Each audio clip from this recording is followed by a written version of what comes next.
Voilà, bienvenue. Donc, je me présente, Jean-Luc Rognon, rédacteur en chef de Supply Chain Magazine. On a pris un peu de retard, donc évidemment qu'on le décomptera. On a pris 5 minutes de retard pour laisser un petit peu les gens, et j'espère qu'ils vont continuer à venir parce que ça vaut le coup. Bienvenue donc aussi en salle Martha Cooper. Alors juste 2 mots parce que si vous n'étiez pas là hier, donc on a effectivement choisi de nommer les salles. Donc la salle 1, Martha Cooper, la salle 2, Jean Laurenti. Alors, Martha Cooper, c'est une chercheuse américaine de l'Ohio State University qui est maintenant à la retraite, mais qui continue à œuvrer pour la supply chain. Sur le concept de supply chain management, elle a été aussi, elle a écrit des ouvrages, elle a mis en avant justement l'intérêt et le rôle clé des systèmes d'information. C'est aussi pour ça que sur Supply Chain Event, on pensait que c'était important de la mettre en lumière. Et puis, elle a travaillé aussi sur... elle a fait des études sur la place des femmes en supply chain à plusieurs reprises dans le cadre du CSMP, Council of Supply Chain Management Professionals, qu'elle a d'ailleurs présidé à la fin des années 80. Donc voilà qui est Martha Cooper. Jean Laurenti, je vous en dis juste quelques mots, c'était un pionnier aussi qui malheureusement nous a quittés cette année, et c'était un pionnier du supply chain management à l'époque où ça ne s'appelait pas comme ça, parce que c'était déjà dans les années 60 chez Philips, et puis ensuite il a été aussi dans des instances comme l'AFNOR et comme la SLOG, et toujours pour porter la bonne parole sur le supply chain management. Voilà. Cette parenthèse est refermée. Donc aujourd'hui, on commence pour ce matin le cycle entrepôt. Alors les différentes facettes de l'entrepôt 4.0. Et vous allez voir que les facettes, elles sont quand même assez variées. Et on ne parle pas maintenant entrepôt comme on en parlait il y a 10 ans, un entrepôt entre 4 murs. Il n'y a pas que ça. Et finalement, le digital va contribuer aussi à un peu globaliser et exploser un peu le problème, et voilà. Et pour essayer de le solutionner, c'est exactement justement, on tombe bien sur le titre, vers une nouvelle frontière de l'optimisation des décisions dans l'entrepôt, donc avec Célio et avec la société Locad, qui est une société quand même qui existe depuis 2008, mais voilà, il y a plein de startups qu'on voit aussi sur le salon. Là, c'est peut-être une vieille start-up, on va dire, mais qui continue à innover. Vous allez voir que oui, il y a de l'innovation, et il y en a même beaucoup. Donc, je vais laisser la parole à Julie Schaff, qui est directrice supply chain de Célio, et à Johannes Vermorel, qui est fondateur et le CEO de Locad. Vous avez jusqu'à 10h20 à peu près. Voilà, en laissant un peu les questions, mais ça, j'imagine que vous savez. Bonjour à tous. Je me présente, Johannes Vermorel. Alors, je suis le fondateur de Locad. Donc, Locad, c'est une société qui est spécialisée dans l'optimisation prédictive des supply chains. Alors, je ne sais pas si on est vraiment une start-up parce qu'on n'a jamais vraiment de levée de fonds et puis qu'on a été rentable très très vite. Donc, on a eu moins d'errements que la plupart des sociétés qui sont qualifiées de start-up. Alors, aujourd'hui, je suis très très heureux d'être accompagné de Julie Schaff. Et donc, pour aller à l'essentiel, c'est une histoire qui, entre Célio et Locad, démarre en 2019. Donc, ça fait 5 ans déjà. Merci beaucoup. Oui. Julie, peut-être est-ce que vous pourriez nous donner un petit élément sur votre parcours, ce qui vous a amené à Célio et vos responsabilités aujourd'hui? Oui, alors bonjour à tous. Donc, je suis directrice supply chain de Célio depuis un petit peu plus de 2 ans maintenant. J'étais précédemment consultante, j'ai été directrice supply chain d'une autre enseigne dans un groupe de lingerie français. Et je gère aujourd'hui, dans le cadre de mes fonctions, la partie logistique, donc l'entrepôt 4.0 qu'on évoquait tout à l'heure, ainsi que toute la partie gestion des approvisionnements magasins qu'on va aussi évoquer aujourd'hui. Alors, peut-être pour cette audience, comment, Julie, vous décririez le problème que Célio essaie de résoudre, sur lequel Locad a été mis à contribution. Mais dans vos mots, vous, c'est quoi vraiment le fond de l'affaire?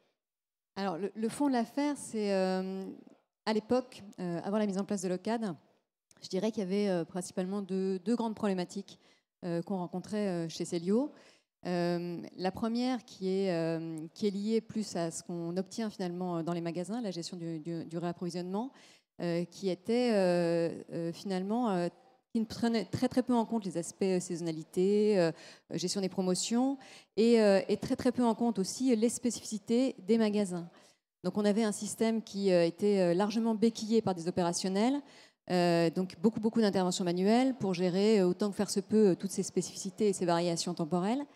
Et finalement un résultat assez peu optimum, avec évidemment des difficultés pour les gens à rentrer à un niveau de détail. On avait 450 magasins, on avait, je pense à l'époque, 500 à 600 références actives, donc en termes de SKU, puisqu'on est au modèle coloris de taille, à peu près 3000 positions de stock, fois le nombre de magasins, fois 450. Donc très difficile pour les opérationnels de rentrer à ce niveau de détail, et donc beaucoup d'imprécisions. Et il se trouve que dans le métier du retail, on a souvent trop peu, pas assez peu, mais trop peu de très bons produits et toujours trop de mauvais produits. C'est un petit peu la règle, malheureusement. Et on se retrouvait en fin de saison avec des produits excellents qui avaient cruellement manqué dans des magasins. Et puis finalement, qu'on se retrouvait à solder, voire même à retirer des magasins en fin de saison pour vendre à soldeur parce que la distribution n'avait pas été suffisamment efficace. Et donc ces problèmes de pénurie, puisqu'on a une première optimisation à faire qui est la gestion de cette rareté finalement des très bons produits, gestion de pénurie qui avait été mal faite. Donc ça, c'était, je dirais, notre premier écueil. Le deuxième écueil qu'on avait, c'était un problème logistique. C'est-à-dire qu'on a une ressource qui est le produit, mais on a aussi une ressource qui sont les hommes et l'équipement logistique. Et on avait beaucoup de mal à optimiser au maximum cette ressource. Donc on se retrouvait avec une gestion, une barre de seuil finalement, avec une capacité logistique hebdomadaire maximum ou journalière maximum, et une affectation de cette ressource qui n'allait pas forcément vers les très très bons produits. C'est-à-dire que quand on avait géré nos 80 000, 100 000, 120 000 pièces quotidiennes, voilà, on avait traité tout ce qu'on pouvait traiter, et ce qui n'était pas traité, finalement, serait traité peut-être le lendemain ou peut-être pas, on ne sait pas. Et donc cette allocation de la ressource logistique, elle n'allait pas forcément sur les très bons produits, donc on perdait là un petit peu de performance. Et à l'inverse, il y avait des journées dans la semaine, donc en général les débuts de semaine on était en surcapacité, et en fin de semaine on avait un nombre de pièces qui retombait, et donc finalement une perte de productivité avec un entrepôt qui là ne tournait pas à plein alors qu'on avait cruellement manqué en début de semaine. Donc la difficulté qu'on avait, c'était principalement la gestion de la pénurie, je dirais, pour les très bons produits, et l'optimisation de la logistique. Alors, de mon point de vue, il y a beaucoup d'aspects dans ces problèmes qui étaient, je dirais, très par construction de l'approche classique en supply chain. Qu'est-ce que j'appellerais l'approche classique? En gros, il y a un système. C'est évidemment, il y avait déjà des systèmes informatiques. Célio, c'est pas digitalisé avec Locad, vous l'étiez déjà bien avant nous. Où en gros, pour aller à l'essentiel, on se retrouve avec une mécanique de mettre un stock qui met un stock cible dans tous les points de vente, d'une façon ou d'une autre. Il y a des termes techniques, on pourrait parler de stock de sécurité, etc. Mais peu importe la méthode, il y a un stock cible, et à partir de là, tout en découle. Et donc en déclenchant au niveau de l'entrepôt des réapprovisionnements, et tout ça collisionne avec les contraintes qui sont les capacités de stock entrepôt. Donc ça, c'est la première ressource. La deuxième ressource, ça va être la capacité de logistique entrepôt, et peut-être la troisième ressource, ce serait aussi même la capacité logistique de réception en magasin. Voilà. Donc, je dirais la vision classique, mais ça, c'est une vision très, je dirais, une opinion très personnelle d'un vendeur supply chain sur la question. C'est cette vision très classique qui met des stocks cibles dans le réseau supply chain, se retrouve mécaniquement à quelque part violer toutes les contraintes qu'on a parce que ça ne rentre pas dans les cases.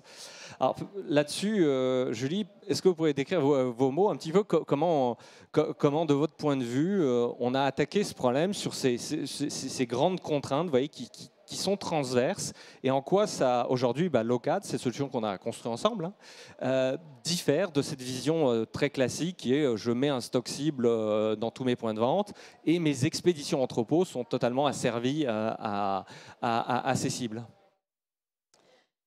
Alors, pour ce qui est du stock cible, oui, effectivement, c'est un petit peu comme ça qu'on procédait avant. On avait un niveau de stock cible qui était calculé par notre système et qui était assez statique dans le temps. Et donc, la difficulté, c'est qu'on se retrouvait finalement avec ce stock cible le plus longtemps possible, hein, quelle que soit la typologie de magasin et la typologie de produit. Or, selon la famille de produits, la couleur, la matière, même, enfin, je dirais un certain nombre de critères, le comportement du produit ne sera pas du tout le même dans un magasin et dans un autre. Donc, déterminer un stock cible de manière générique en s'appuyant sur ces types de départements, enfin d'attributs produits, c'est extrêmement difficile. Et puis dans la temporalité, les choses évoluent. Il peut y avoir des produits qui vont extrêmement bien fonctionner dans certains magasins, d'autres beaucoup moins dans d'autres. Et la vitesse à laquelle on va écouler les produits sera absolument pas la même dans les différents magasins. Donc cette logique de stock cible nous amène à avoir des produits qui vont rester sur le terrain, ce que je disais tout à l'heure, assez longtemps, dans des magasins où finalement il n'était pas pertinent d'en avoir. Et dès qu'ils vont vendre un produit, on va leur renvoyer ce produit, alors que finalement c'était peut-être déjà un coup de chance, je dirais, qu'ils l'aient vendu une première fois. Et on n'aura peut-être pas la même chance une deuxième. Donc cette logique de stop cible, on l'a abandonnée au profit d'un système qui calcule finalement les différents scénarios d'écoulement possibles, tous les scénarios d'écoulement possibles, avec quelque chose d'assez intéressant dans le cadre, puisque ce n'est pas simplement un sujet d'écoulement en pièces, c'est aussi un sujet d'écoulement en euros, je dirais, puisque quand même, fondamentalement, notre intérêt, c'est d'optimiser la valeur, le chiffre d'affaires des magasins. Donc c'est un calcul en fait de meilleur écoulement en valeur qui est calculé par magasin. Et ça permet de se dire, finalement, compte tenu de la valeur que je vais générer dans mes différents magasins, j'ai plutôt intérêt à porter le poids du corps sur ce magasin plutôt que sur tel autre pour tel produit. Et donc, même si peut-être ce magasin le vendra, même si voilà, je ne l'enverrai pas, le choix sera fait de l'envoyer plutôt à tel autre, parce qu'on sait qu'en termes de vitesse d'écoulement, en termes de valeur aussi, c'est sur ce magasin qu'on a le plus de chances d'optimiser la valeur. Et alors, juste pour que l'audience comprenne bien, quand on parle d'optimiser en euros, on fait référence au fait que, comme c'est de la mode, il y a l'intérêt d'une marque comme Célio, c'est de vendre au prix normal, pas en solde, parce qu'en fait, tout ce que achète Célio est vendu, mais pas forcément au prix que Célio voulait initialement. Donc l'enjeu, c'est ça la différence, c'est d'arriver à vendre les choses hors solde. Et alors, justement, je rebondis sur une des remarques que vous donniez au début, sur le fait que les très bons vendeurs, ils partent trop vite. Ça, c'est quelque chose d'assez intéressant parce que la vision classique avec les stocks cibles font que on va à 100 à l'heure dans la rupture entrepôt. C'est-à-dire qu'en fait, un produit qui se vend bien, boum, il va être le premier à tomber en rupture entrepôt. Il n'y a rien qui est retenu. Alors, Locad, peut-être de vos mots, vous, comment vous voyez cet aspect? Comment est-ce qu'il est attaqué aujourd'hui? Aujourd'hui, quand le système détecte qu'un produit va tomber en pénurie, donc on n'est pas encore dans cette situation, on n'a plus de stock en entrepôt, on en a encore. Simplement, on s'interroge sur la meilleure allocation possible des dernières pièces. Donc quand on s'aperçoit, quand le système détecte qu'en fait on approche ce moment de la pénurie, automatiquement les envois vont s'arrêter pour les magasins qui sont les moins performants, en tout cas ceux qui écouleront le moins rapidement le produit en question et même la taille sur le produit. Parce que cette notion de taille aussi est assez importante. Tous les magasins n'obéissent pas à le même écoulement, n'ont pas le même écoulement à la taille. Ça dépend de plein de choses, de la zone de chalandise, de la zone géographique, etc. Donc dès qu'au niveau du SKU, au niveau du modèle coloris-taille, la baisse de stock se fait sentir, immédiatement, on passe dans un mode de gestion totalement différent où l'objectif n'est pas de réassortir le magasin, mais l'objectif est de maximiser la ressource stock pour l'envoyer précisément dans les magasins où l'écoulement sera le plus rapide et ne pas disperser le stock dans les magasins où ça ne s'écoulera pas. Alors là, on a évoqué donc l'approche, je dirais, totalement orientée réseau de chaque unité en stock, qui est la ressource. Vous évoquez aussi un élément sur les capacités logistiques. Donc un autre élément, je dirais, lié à cette approche très classique de stock cible, c'est que le distributeur, au niveau de son entrepôt, découvre un peu chaque soir tous les min-max qui ont déclenché des commandes et l'entrepôt se retrouve à quelque part devoir être asservi à une quantité qui doit expédier. et qui fluctue potentiellement beaucoup, qui peut les surprendre. Aujourd'hui, c'est quoi l'état des lieux aujourd'hui sur cette solution, sur cette problématique-là? Alors, les choses se déroulent en deux temps, je dirais, aujourd'hui. Le premier écueil qu'on avait, effectivement, qui était d'avoir des grands pics d'activité avec un cut qui était fait de manière un petit peu aléatoire en fonction de la vitesse, en fonction des écoulements qui étaient réalisés, des traitements logistiques qui étaient réalisés produit par produit. Aujourd'hui, tout ça est anticipé. C'est-à-dire que de la même manière que le stock est une ressource qui est précieuse, la capacité logistique aussi est une ressource précieuse. Donc quand on se retrouve dans une configuration où finalement les besoins sont supérieurs à la capacité logistique qu'on a définie, le système automatiquement va décider quels sont les produits et quels sont les magasins qui sont les plus pertinents d'alimenter en fonction de la rapidité d'écoulement et en fonction de la réalité économique. Et donc on ne va pas se dire finalement ce produit arrive plus tard dans mon traitement logistique, tant pis pour lui. C'est en amont qu'on définit en fonction de la capacité logistique le produit, le magasin qu'il est le plus pertinent de servir. Donc on n'a pas cette contrainte logistique en aval, elle est intégrée en amont et ça nous permet d'être plus performants. Ce qu'on fait de manière générale chez Cellio, assez classiquement, on va définir en fait une activité cible en fonction de nos objectifs et on va sizer les équipes logistiques en fonction de cette activité les cibles. Ensuite, et ça c'était quelque chose qu'on n'avait pas avant, on a dès la veille l'état de ce qui sera servi en logistique le lendemain. Ce qui fait qu'à partir de 14 heures, les équipes de gestion des approvisionnements sont en mesure de se dire, effectivement, j'ai peut-être un besoin de 100 000, j'ai une capacité de logistique de 80 000 parce que, compte tenu de mes objectifs, j'avais sizé l'entrepôt à 80 000 sur la semaine. Je vais éventuellement faire des actions de paramétrage en fonction des besoins que je peux avoir, par exemple, sur des implantations que je dois faire en parallèle du réassort pour améliorer finalement le résultat que je compte obtenir. Et donc, le lendemain, il n'y a pas de surprise sur ce qui va être sorti à l'entrepôt. On sait très exactement dès la veille qu'est-ce qui va être réassorti, dans quel magasin. Et donc ça, c'est quand même une grande avancée. Et alors, donc là, l'entrepôt se retrouve à quelque part expédier jusqu'à sa capacité, parce que si jamais il y a de la capacité qui est inutilisée, ça veut dire qu'en gros, on paye des salariés à se tourner les pouces au bout de quelques heures.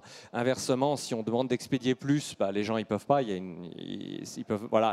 Ils ont une certaine capacité, et donc il faut quelque part, une fois qu'elle est bloquée, en tirer parti. Et en fait, alors, ce qui est assez intéressant, c'est qu'à nouveau, si je repars sur la théorie classique, on a des cibles de stock qui déclenchent une quantité qui arrive au final du magasin. Et alors ça, c'est un point on diverge un petit peu de l'entrepôt, mais c'est quand même la faute de l'entrepôt initialement. Le magasin peut se retrouver à avoir lui aussi des grosses variations dans ce qu'il reçoit.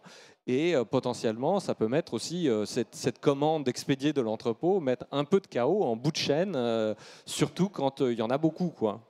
Alors là encore, c'est un point de vue un petit peu atypique. Est-ce que vous pourriez décrire un petit peu comment on fait pour faire avoir ces notions de lissage de flux, vous voyez, mais avec cette double perspective, entrepôt dont on vient de parler, mais également point de vente? Alors, effectivement, on intègre la capacité logistique et ça permet de faire des choix de réassort les plus optimaux en fonction de cette capacité logistique. On intègre aussi deux éléments capacitaires au niveau du magasin. Sa capacité globale à absorber des pièces, parce qu'on ne peut pas envoyer indéfiniment des pièces au magasin, sinon elles se retrouvent sur le trottoir. Et sa capacité à absorber des réceptions à un instant T, parce que la planification qui est faite en logistique des équipes, elle est aussi réalisée par le réseau magasin. Et donc, vous avez des gens qui sont en mesure de réceptionner le matin un certain nombre de colis, mais pas plus, pour des questions de contraintes physiques, parce que quand le client arrive, il ne faut pas qu'il y ait 4 palettes au milieu du magasin, et pour des questions d'équipe aussi, parce qu'il faut un certain temps pour réaliser une réception en magasin, et que vous ne pouvez pas allouer 5-6 personnes un matin en magasin pour effectuer cette réception. Donc, dans le calcul du réassort qui est réalisé, dont on a connaissance la veille, on intègre effectivement cette capacité logistique sur laquelle on a travaillé en amont avec un planificateur de flux, mais aussi les contraintes magasins, à la fois de stockage et à la fois de réception. Ce qui fait qu'on optimise aussi les ressources en magasin. Alors, tous ces éléments ont été faits avec de la solution Locad, hein, par-dessus. Donc Locad est une surcouche par rapport par-dessus le RP existant, pas très original, hein, SAP. Là-dessus, on a mentionné plusieurs fois le système. Alors, il se trouve que côté Locad, dans les choses qu'on utilise, c'est par exemple des algèbres probabilistes, du differentiable programming, du calcul distribué.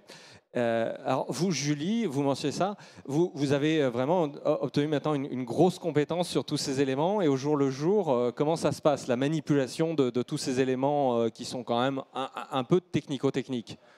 Oui, alors non, je n'ai pas loin d'avoir vos compétences mathématiques.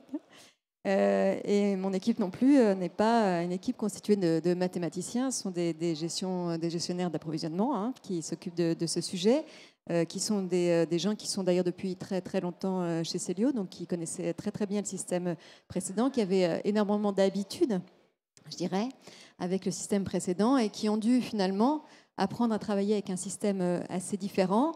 L'ancien système, ils en avaient la maîtrise. Alors, on n'était pas très contents des résultats, mais au moins, c'est eux qui renseignaient, pas tout à fait au niveau du magasin et au niveau du produit, mais en fait, qui avaient exactement la maîtrise de ce qu'ils mettaient dans le système. Et là, ils se retrouvent avec un système sur lequel ils vont définir effectivement donc, ces contraintes logistiques, ces contraintes magasins. Donc, ils vont définir un certain nombre de contraintes, éventuellement mettre le poids du corps sur certains départements en disant bah là, je voudrais qu'on soit un petit peu plus fort parce que je sais qu'on aborde prochainement l'hiver et je voudrais qu'on envoie un petit peu plus de manteaux. Donc, je voudrais que le poids du corps soit quand même mis sur le manteau.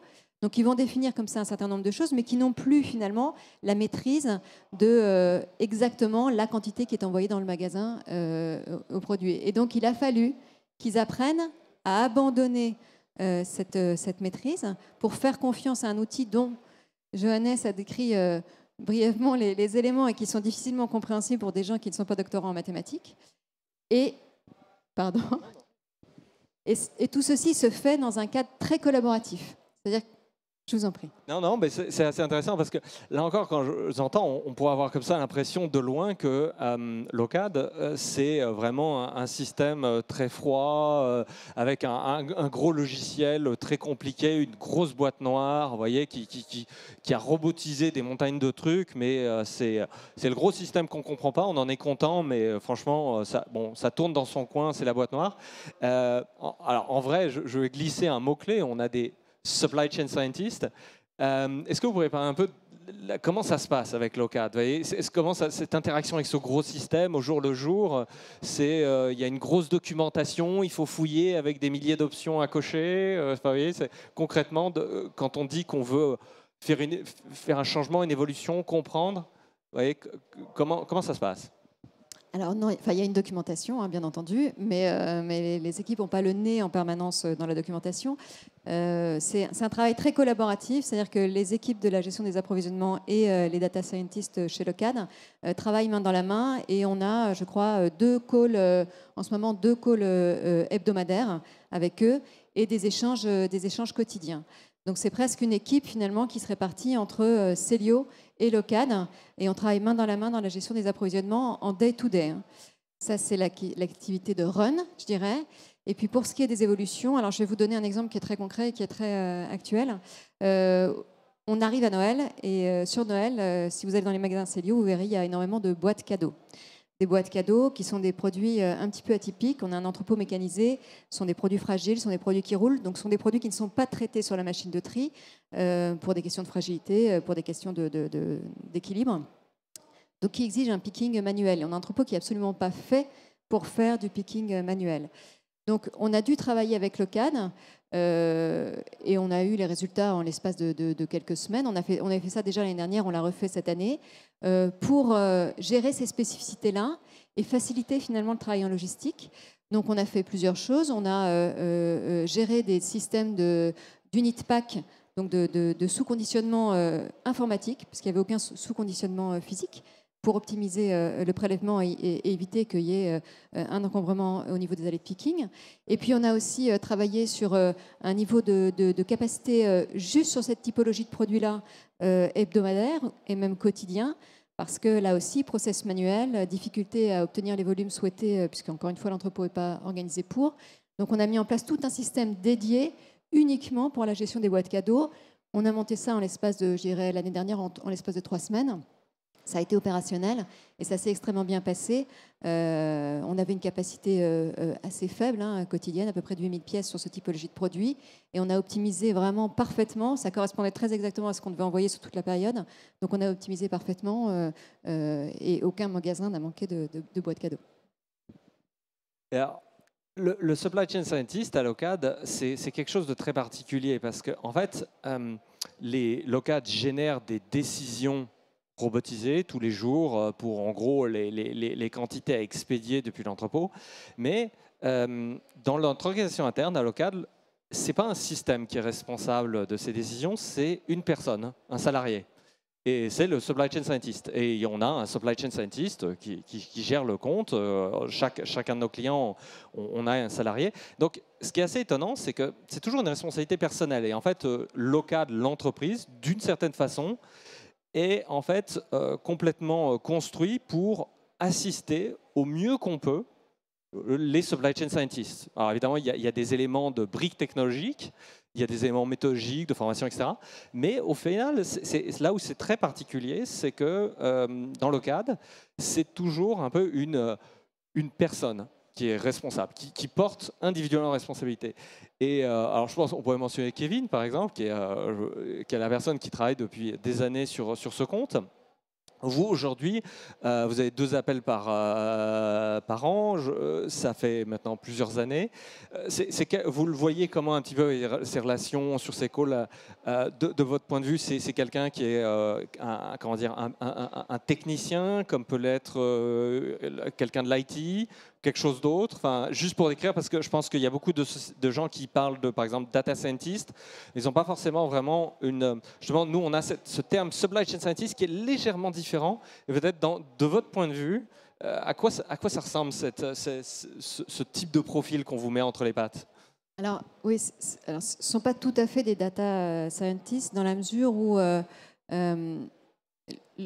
aujourd'hui, on a un travail avec Kevin, effectivement, avec qui on travaille depuis le début et qui est un travail quotidien, puisqu'on échange de manière épistolaire quotidiennement par mail et 2 fois par semaine à minima en visio, sans compter les petites rencontres qu'on peut avoir comme ça. À la différence d'un data scientist qui serait très axé sur l'algorithmie, la performance mathématique et la beauté de l'art, Kevin connaît très très bien les contraintes qui sont les nôtres et les contraintes opérationnelles. Donc, ce qui permet en fait de mettre en relation directement des gestionnaires des approvisionnements avec un interlocuteur externe. Ce serait très difficile avec un data scientist pur, je dirais, parce que la logique d'un approvisionneur qui doit absolument envoyer avant 17 heures un produit à Val d'Europe parce qu'il en a impérativement demain besoin, parce qu'il va y avoir un event après-demain avec un influenceur qui se déplace et que s'il ne l'a pas, c'est une catastrophe. Donc qui forcément introduisent un petit peu d'aléa dans quelque chose qui serait normalement parfaitement huilé. Donc, Kevin est quelqu'un qui comprend ces problématiques-là et qui va tout mettre en œuvre pour qu'on les résolve de manière la plus simple et la plus efficace possible. Donc, même si, par moment, probablement, on n'est pas exactement dans les règles de l'art et qu'on fait des choses qui seraient peut-être pas totalement rationnelles, je dirais. Donc, on a cette collaboration avec un interlocuteur qui comprend les problématiques métiers, qui gère de manière très efficace et de manière rationnelle le ressort bien entendu, mais qui est aussi en mesure de gérer l'exceptionnel et de le comprendre. Alors ça c'est un point qui me semble très intéressant parce que gérer le succès sur ces choses qui sont qualifiées de pas rationnelles, mon point de vue, c'est une rationalité, mais c'est pas une forme de rationalité simple. Et donc, c'est pas quelque chose qui s'amène à juste quelques règles numériques. J'ai rarement vu des entreprises, même en dehors de Célio, mais encore moins, je dirais, chez Célio, des gens qui avaient des choses profondément irrationnelles. C'est juste que c'est pas une rationalité un peu enfantine où on peut mettre une règle numérique et boum, ça marche, quoi. Il y a des raisons. C'est juste que c'est pas des raisons faciles à décrire. c'est pas pour ça qu'elles sont mauvaises. Et alors, ça m'amène peut-être aux éléments de conclusion hein, sur cette intervention, et puis on passera aux questions, qui serait justement comment vous arrivez aujourd'hui à... Donc je précise, l'OCAD, on est un vendeur un petit peu atypique parce qu'on ne vient pas avec un engagement à 4 ans ferme sur ce qu'on fait. On est sur des engagements très légers où techniquement nos clients, s'ils veulent plus nous voir, ils peuvent arrêter un peu quand ils veulent. Hein. Mais on est très content que vous nous gardiez 5 ans encore après. Comment vous aujourd'hui vous jugez un petit peu du niveau de succès, à quoi ça ressemble? Ce sera peut-être un peu le mot de conclusion, je dirais, pour le public. Si on reprend les écueils hein, qu'on rencontrait avant la mise en place de l'OCAD, je dirais que sur la partie gestion de la pénurie, on est extrêmement satisfait hein, du résultat, puisque on a un outil hein, qui, par ailleurs, nous permet d'identifier comment évolue finalement le niveau de disponibilité et l'écoulement dans nos différents magasins et aux produits. C'est quelque chose qu'on peut détecter assez facilement.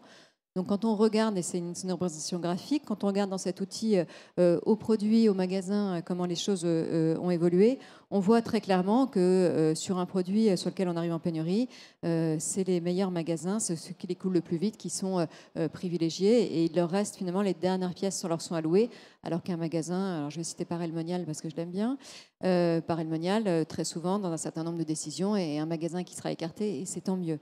Donc ça, on en a la représentation graphique. On a aujourd'hui une capacité logistique qui est maîtrisée, puisque on définit sur la semaine notre activité logistique, et on sert quotidiennement exactement ce qu'on veut servir sans avoir des produits qu'on voudrait voir sortir et qui ne sont jamais réassortis. Donc on a géré ce point. Et puis on a une équipe de gestionnaires des approvisionnements dont le métier a quand même assez fortement évolué. Donc une population qui initialement ne serait pas forcément la population qui est la plus encline à évoluer, à changer, et qui malgré tout a vu son métier transformé complètement en l'espace de quelques années, l'a très bien intégré et travaille aujourd'hui main dans la main avec des logiques et des réflexes qui sont totalement différents de ceux qu'ils avaient avant, et qui sont du coup beaucoup plus axés sur le service au magasin, la relation avec le magasin et les échanges qu'on peut avoir avec eux. Julie, merci beaucoup. On est à 30 minutes pile. Donc maintenant, on va pouvoir, je pense, s'il y a dans le public des questions. Merci, on va passer aux questions, mais on va surtout déjà, je pense, vous applaudir, parce que là, en plus, on n'a pas de slides mirifiques, mais vous avez retenu vraiment toute notre attention pendant cette présentation d'une demi-heure. Moi, j'ai juste peut-être une question pour que vous puissiez préparer les vôtres. Mais c'est depuis 2019, mais depuis, il s'est passé pas mal de choses, et notamment peut-être aussi une augmentation de la partie omnicanal. Est-ce que ça a évolué aussi? La problématique a évolué? Vous avez dû justement travailler avec l'OCAD pour faire évoluer l'outil, la solution, puisqu'il n'y a pas qu'un outil. Oui, alors depuis 2019, alors il y a eu quelque chose entre 2019 et le déploiement d'un petit peu, que vous avez tous connu, qui est la partie Covid. Ah bon? Oui, semble-t-il. Donc déjà, on a eu cette petite difficulté puisqu'on devait démarrer au moment du Covid. Donc évidemment, tout ne s'est pas passé exactement comme prévu. Et donc le démarrage de l'OCAD s'est fait juste au moment de la réouverture des magasins. Donc il a fallu un petit peu rapidement, je dirais, réorganiser, réagencer tout ce qui avait été prévu pour pouvoir réalimenter les magasins sous l'OCAD, alors que jusque-là, on travaillait avec un autre outil. Donc déjà, il y a eu cet élément de réorganisation assez fort. Est-ce que ce n'était pas une chance d'ailleurs? Parce que finalement, vous n'aviez pas forcément, là, pendant le Covid, un historique de vente qui était quand même très, très erratique. Est-ce que ce n'était pas une chance de commencer avec la nouvelle solution, ou est-ce que c'était au contraire une difficulté supplémentaire? Pour nous, ça a été le chaos le plus absolu. On avait, mais vous aimez bien ça. On aime bien. C'est un challenge. Exactement. Et alors, là, ce qui était très, très intéressant, mais ça je dirais, c'est des approches du style differentiable programming, donc qui sont des approches programmatiques de la prévision. Alors ça va sembler très ésotérique, et je close. J'ai une série de conférences, de lectures en ligne si ça vous intéresse, mais ça permet de gérer de façon à peu près sensées des situations qui elles-mêmes sont un peu insensées.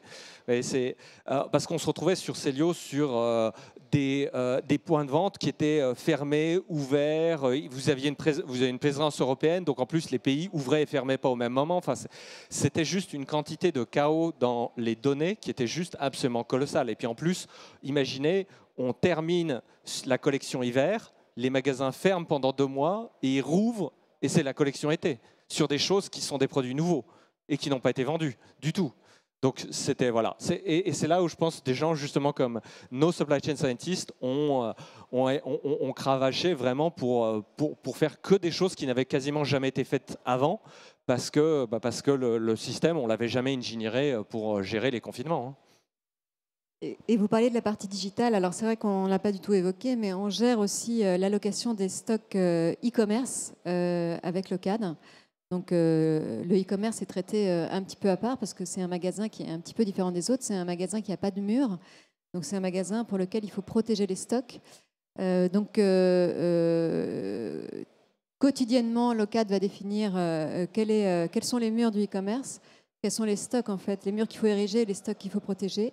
Ce calcul est réalisé de nuit et puis actualisé au niveau de notre SAP. Toutes les 15 minutes, on a des systèmes d'actualisation.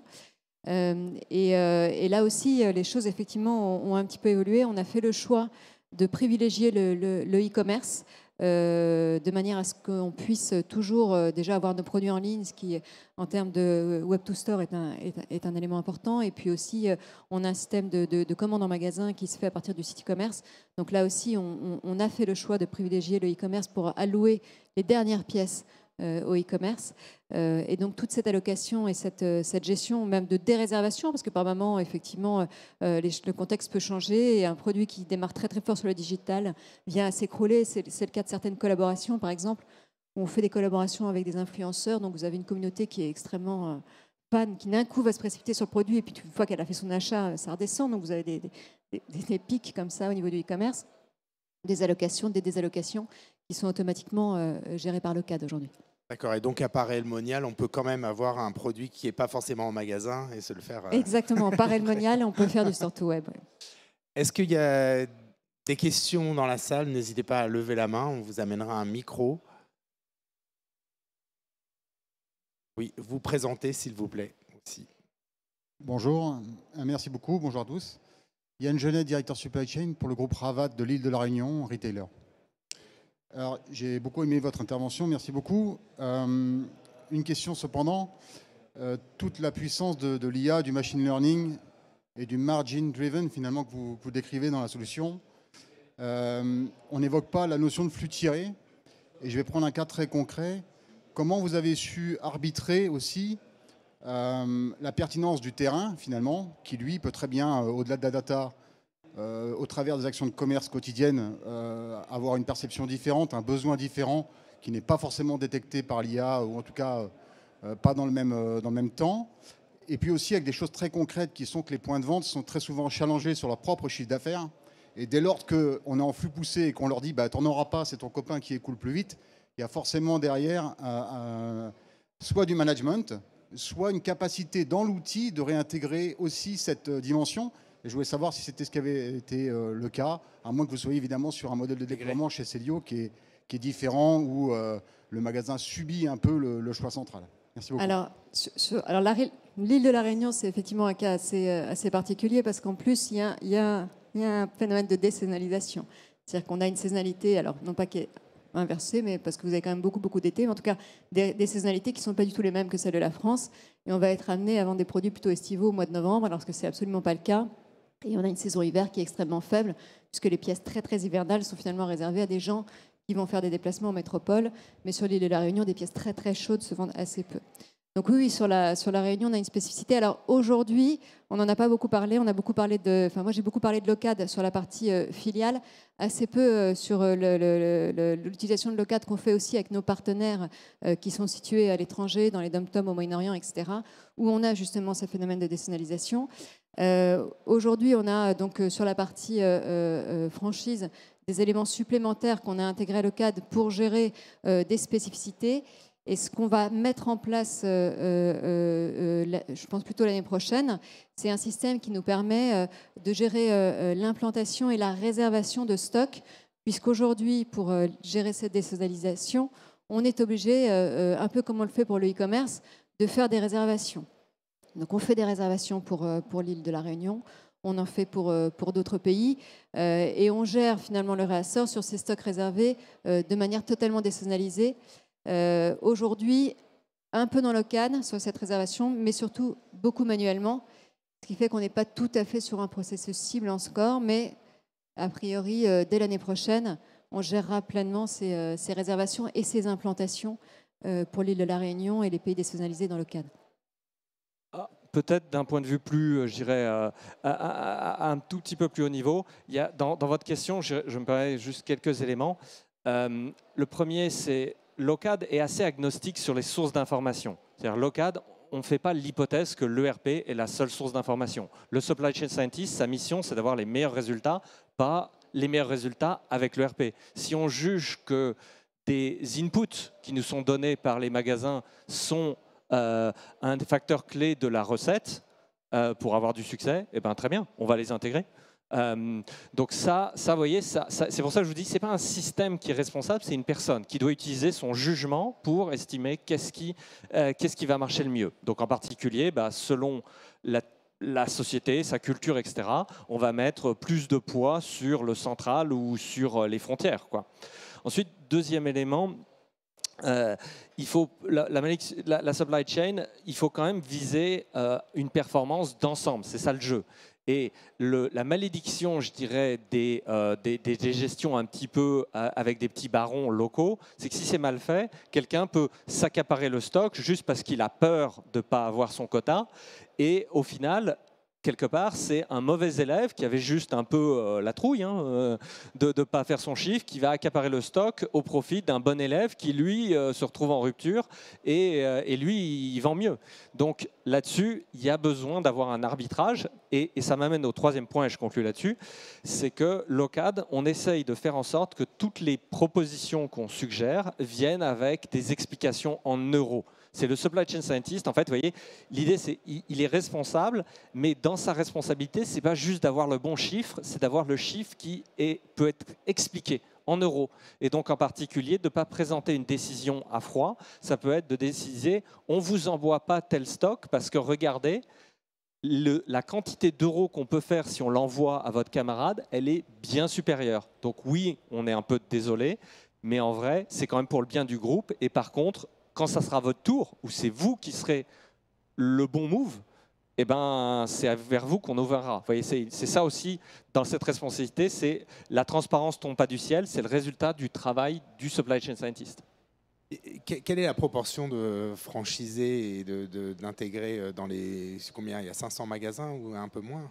Alors, oui, un petit peu plus. On a, je dirais, à peu près 30% du parc qui est un parc à l'étranger. Parce que les franchisés, c'est uniquement à l'étranger. Il n'y a pas de franchisés en France. D'accord. En France, en métropole. En métropole. Une question, oui, au 4e rang.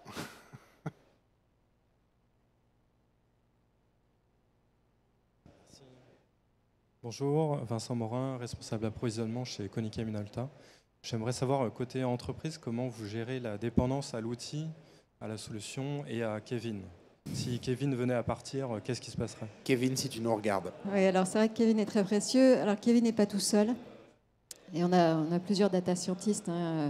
On a parlé de Kevin parce qu'effectivement, historiquement, on travaille beaucoup avec Kevin. On travaille aussi beaucoup avec Baptiste. Et occasionnellement avec une troisième personne dont j'ai oublié le nom. Parce que je vous avoue que ce n'est pas moi qui travaille quotidiennement avec Kevin, même si je le croise assez souvent. Pour ce qui est de la dépendance, alors c'est un sujet évidemment qu'on a déjà abordé avec Johannes. C'est vrai, alors on est dépendant d'autres solutions aussi, mais effectivement dépendant de l'OCAD. Et on a mis en place un certain nombre de choses qui pourraient nous permettre de gérer. Alors, il y a plusieurs choses qui sont assez intéressantes et assez spécifiques de l'OCAD là-dessus. Donc au niveau supply chain scientist, nous on opère toujours avec un suppléant qui est prêt à prendre le relais pour pas avoir d'effet de, vous voyez, le truck factor de quelqu'un qui part, etc. On maintient en fait un document qui est très important qu'on appelle le JPM, le Joint Pressure Manual. C'est un grand document qui documente toute l'initiative et en particulier le pourquoi de tout ce qu'on a fait. Donc ça, c'est un truc très particulier de JPM. C'est souvent des documents très très longs. Ils peuvent faire littéralement plus de 100 pages rédigés. Et ce document, il va expliquer tout le pourquoi des décisions quantitatives de comment on a modélisé tout ce qu'on a fait. Donc ça c'est un point très élément en termes de continuité. Et ensuite, Locad, une implémentation, ça vient coder dans un langage spécialisé qui s'appelle Envision, qui est dédié à l'optimisation prédictive des supply chains. Donc si jamais je dois parler d'un setup qu'on a pour Celio, c'est quoi? C'est une base de code en Envision qui est accessible au client. Peut-être que le client, lui, ça n'intéresse pas forcément tous les jours de regarder le code, mais il n'y a pas d'algo secret dans Locad. C'est très particulier. C'est-à-dire qu'en gros, le client peut lire tout le code, bout en bout. Tout. Et le pourquoi, le code, il vous dit quoi? Il ne vous dit pas le pourquoi. Le pourquoi, on a choisi cette modélisation plutôt qu'une autre. Ça, c'est le JPM, qui est un document Word, très très long, qui va expliquer tout ça. Et donc, moi, j'aurais tendance à dire, par rapport à la quasi-totalité de mes confrères, en termes de dépendance, si Locad venait à disparaître, Celio aurait en fait, une base de code qui peut être traduite en Python. Alors, je pourrais rentrer dans le détail de pourquoi on ne l'a pas fait dans le Python dès le départ. Ça sera éventuellement si vous avez d'autres questions là-dessus. Mais il y a des raisons. Mais en gros, vous avez la base de code complète et vous avez en plus un document qui vous explique tout le raisonnement métier supply chain qui a présidé aux choix numériques qui ont été faits. Et donc, de mon point de vue, c'est une situation qui est quand même plus sécurisante que la plupart des logiciels où vous avez juste 10 millions de lignes de code dont vous ignorez tout, et souvent bien malin qui pourrait expliquer exactement qu'est-ce qui se passe et pourquoi. Et la plupart de mes confrères ne vous donnent pas du tout accès aux algos qui tournent. Locad, là encore je précise, c'est assez particulier. Tout l'aspect machine learning est complètement exposé aux clients. Il n'y a pas d'algo secret. Et d'ailleurs, ils sont même documentés. C'est pas une boîte noire. C'est pas une boîte noire pour autant qu'on prenne le temps de regarder ce qu'il y a sous le capot. Mais il y a zéro algo secret. Tout est accessible. Et d'ailleurs documenté publiquement aussi. Pour respecter le timing, je vous propose, en plus là, je pense que Johannes, il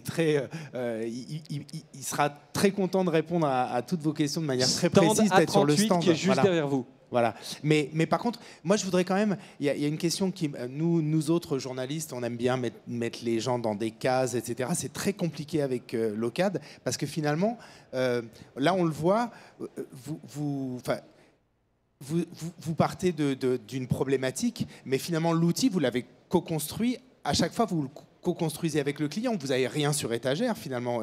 Ou bien c'est déjà un outil... Comment vous procédez et comment vous vous définissez, finalement? Notre outil sur étagère, c'est un langage de programmation dédié à l'optimisation prédictive de la supply chain. Et alors pourquoi? Parce qu'en fait, j'ai découvert, et je vous fais la réponse super courte, il y a plus de 10 ans, qu'en gros, un projet supply chain, c'est toujours plus de 90% de custom. Pourquoi? Parce que l'applicatif, l'urbanisme applicatif est complètement chaotique. Il n'y a pas deux boîtes qui sont pareilles, il n'y a même pas deux SAP qui sont pareils. Donc de toute façon, il y a beaucoup de trucs à coder. Et à partir de là, nous, on s'est aperçu que si on fait un langage, ces trucs à coder, ils peuvent être faits beaucoup plus vite. Et la partie machine learning, en vrai, si c'est bien fait, avec un bon langage, c'est 100 lignes de code, 200 lignes de code. Donc c'est rien. Donc en fait, la partie IA, etc., c'est 1% de la base de code qu'on a pour, par exemple, Celio. C'est vraiment pas le gros des lignes de code. Le reste, c'est préparation, interface, workflow. La partie IA, avec un bon langage, c'est vraiment très concis. Donc c'est une espèce enfin, je caricature un peu, de boîte à outils dans laquelle vous piochez par rapport à une problématique supply chain définie et très spécifique. Mais voilà, exactement. Et à chaque fois qu'on rencontre un client, ça change notre opinion sur quels sont les problèmes dominants en supply chain, quels sont les problèmes qui méritent d'avoir des citoyens de première classe dans le langage. C'est rigolo. Citoyen de première classe. Oui, ce que j'appelle citoyen de première classe, c'est-à-dire en fait dans le langage, par exemple, dans notre langage de programmation, on a une algèbre probabiliste. À quoi ça sert une algèbre probabiliste? Ça sert à gérer l'incertitude. Et c'est un postulat. On a décidé que l'incertitude, elle était irréductible, qu'elle serait présente dans quasiment toutes les supply chains. Et donc, il ne faut pas que ça soit un citoyen de seconde classe où on est en train de mettre des rustines pour gérer ça. Il faut qu'au contraire, ça soit intégré complètement nativement, de façon centrale dans le langage. Vous voyez? Et donc, ça devient un citoyen de première classe. Mais c'est un choix. Et si on fait ce choix-là, on exclut d'autres choix. Et puis la deuxième spécificité quand même que je remarque, c'est que par rapport à une solution classique où finalement on va se dire une fois, il y a quand même après un peu de service après-vente, mais là en l'occurrence, vous proposez une solution avec un aspect expertise et humain derrière. Il y a toujours un analyste supply chain, un spécialiste. Exactement, et ça c'était un autre constat que j'ai fait il y a plus de 10 ans, c'est les supply chains, c'est toujours le chaos. J'ai jamais vu de supply chain. En fait, les gens disent avec le confinement, ça a été le bazar. Mais en vrai, c'était déjà le bazar avant. Et en fait, la drame pour un éditeur comme moi, c'est-à-dire quelqu'un qui fait de l'optimisation, c'est en fait, on faisait le paramétrage et 6 mois plus tard, l'entreprise avait changé, son urbanisme applicatif avait changé, le marché avait changé, et tout ce qu'on avait fait était à refaire. Et à partir de là, je me suis dit non, en fait, il faut arrêter de penser ça comme si jamais c'était un setup qui pouvait être immuable. Il faut au contraire avoir quelqu'un qui peut constamment réécrire le logiciel. Et chez la plupart de nos clients, je dirais sur des cycles de 18 mois, en gros, on réécrit tout. Tous les 18 mois, une solution est réécrite. Pour plein de raisons. Il y a toujours des trucs qui changent. C'est le cas pour Célio? À peu près, oui. À peu près. Alors, c'est pas si rapide que ça. Hein. Semaine à semaine, 18 mois, ça ne veut pas dire que c'est le branle-bas de combat, mais c'est graduel. Mais je dirais, en gros, oui, on cycle. Je pense que Célio, on l'a au moins réécrit 3 fois depuis le début, votre solution. Donc, je pense qu'on est bien dans le timing, quoi. C'est comme un organisme vivant, quoi. Voilà. Ok, merci beaucoup. Merci aussi d'avoir accepté les 5 minutes de retard, mais ça valait le coup. On va rester. Alors, on a pris du retard, ce qui veut dire que la pause va être un peu écourtée. Mais sachez que c'est dans un quart d'heure. Et dans un quart d'heure, on va parler de logistique omnicanal. Et on va se projeter même sur l'horizon 2024-2026 avec 2 acteurs de la logistique qui sont quand même assez connus puisque c'est Steph et Logs. Et puis un partenaire qui est un éditeur qui monte et qui s'appelle Shippingbo. Voilà. Donc je vous donne rendez-vous à 10h45 ici dans la salle.